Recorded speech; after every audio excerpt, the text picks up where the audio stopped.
Hi friends, ఈరోజు topic ఏంటంటే నామకార్థపు క్రైస్తవులు అన్నమాట.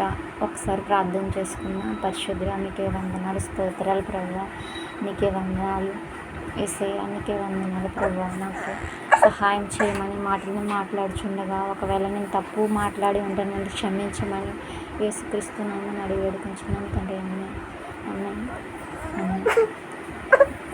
ఫ్రెండ్స్ చెప్తున్నా వినండి. అయితే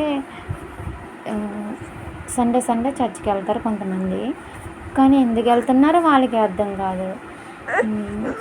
వెళ్తారు, మళ్ళీ సాయంత్రం వచ్చేసరికి వాళ్ళ పనులు వాళ్ళవి ఏరిగిపోలుగు వాళ్ళని తిట్టుకోవడం చేయడం. ఏంటి ఫ్రెండ్స్ ఆ పద్ధతులు? ఒక క్రిస్టియన్ చూసామంటే వేరే వాళ్ళు కూడా మారాలి. ఇప్పుడు చాలామంది క్రిస్టియన్గా మారుతున్నారు. 90% ఇప్పుడు క్రిస్టియన్సే ఉన్నారు హిందువుల కన్నా. వాళ్ళు మారుతున్నారు, కానీ ఎంత మారుతున్నారు కానీ వాళ్ళ మనసులు మాత్రం సరిగ్గా లేవు. మనం రోజు స్నానం చేసి బట్టలు ధరిస్తున్నాము, అలాగే మన మనసు మంచిగా ఉండాలి. పైకి శరీరం ఎలా ఉన్నా పర్వాలేదు, మన మనసు మంచిగా ఉండాలి.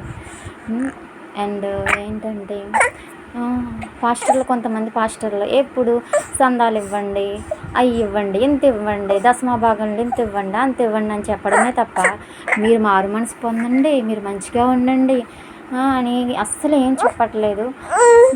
మాట్లాడితే మాత్రం ఆదివారం చర్చికి వెళ్ళడం, ఫ్రైడే చర్చికి వెళ్ళడం, ఇవేనా? అసలు పద్ధతులు ఏం బాగాలేదు ఫ్రెండ్స్. కొంచెం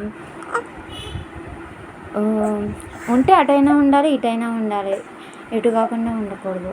సో నేనేం చెప్తున్నానంటే పాస్టర్ల గారికి అండ్ కొంతమంది పాస్టర్ల గారికి, అందరూ అంటలేదు నేను, కొంతమంది మాత్రమే ఇలా ఉన్నారు.